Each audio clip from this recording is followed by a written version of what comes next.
I knew my sister hated me, but I didn't understand how far she'd go until she slid a birthday gift across the table and laughed. A DNA test.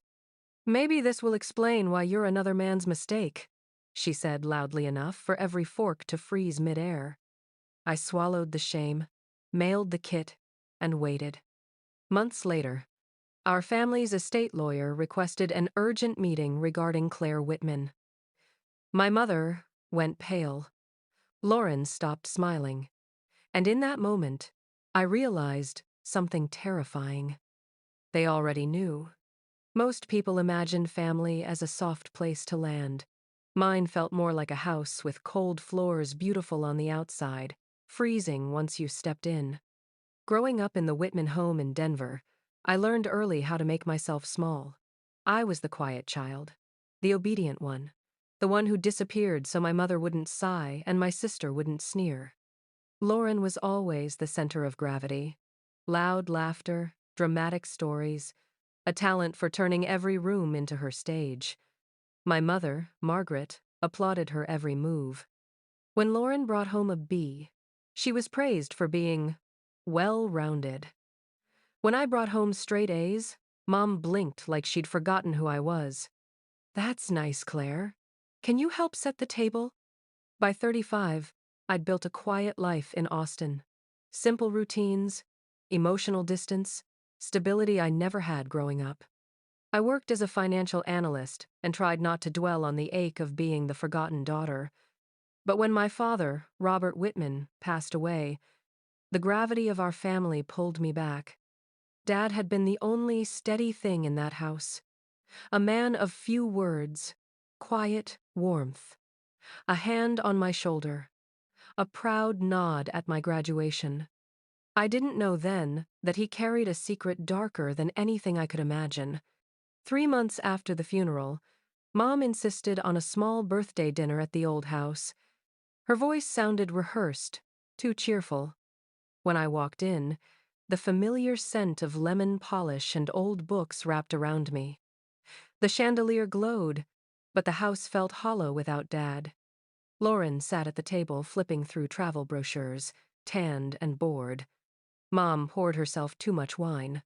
Something unspoken pressed down on the room. I gently asked about the will. Mom froze.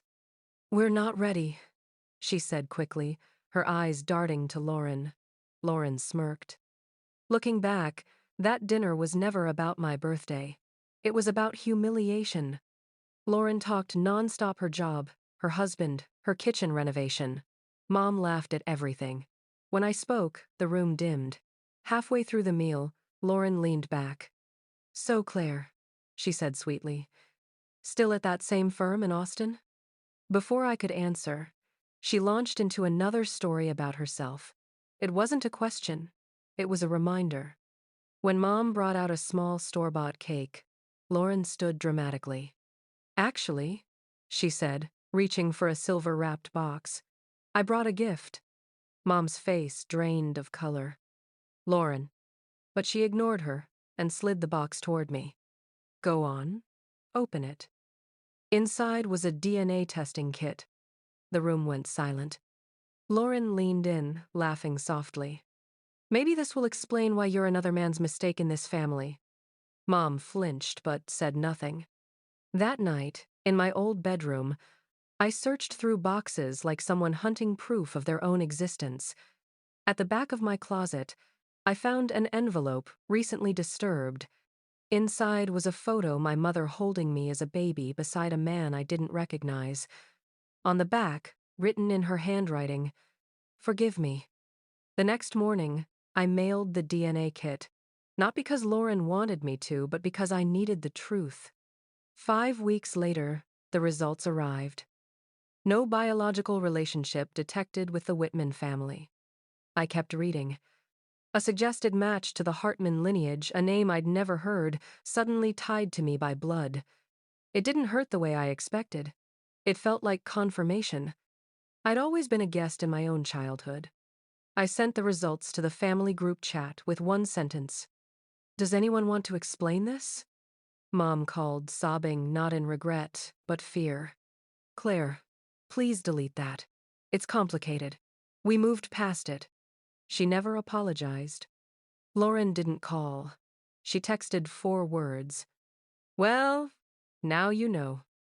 When I confronted her, she laughed coldly. I've kept this secret for 20 years. Mom owed me. And now the right people will get what they deserve. That's when I knew something bigger was coming. The next morning, I started asking questions. What I uncovered chilled me. Lauren had been meeting estate lawyers for months, acting as if Dad's inheritance already belonged to her. I hired an attorney, Rebecca Cole, an expert in inheritance disputes. After reviewing everything, she said quietly, "Someone is trying to erase you." 3 days later, the estate lawyer called. "Your father left instructions for a will reading under specific circumstances. Those circumstances have now been met." The morning of the reading, Denver felt colder than I remembered. Rebecca and I arrived early. Mom came in looking broken. Lauren followed, confident, smug, with her own high-powered attorney.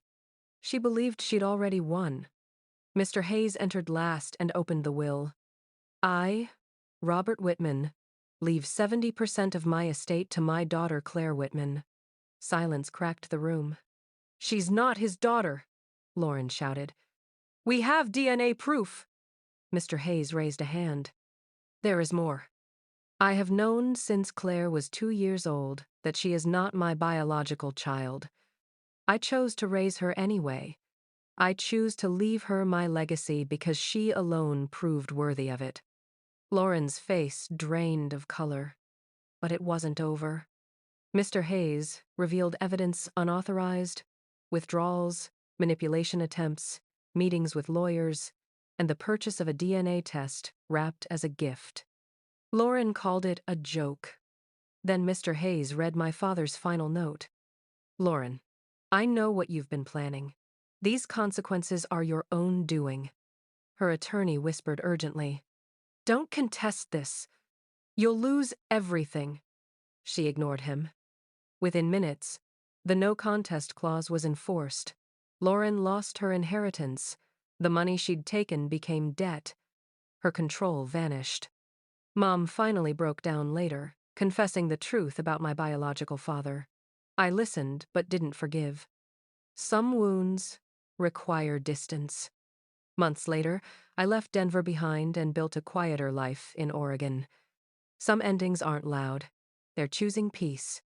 And if you've ever been the overlooked one, know this. You were never invisible.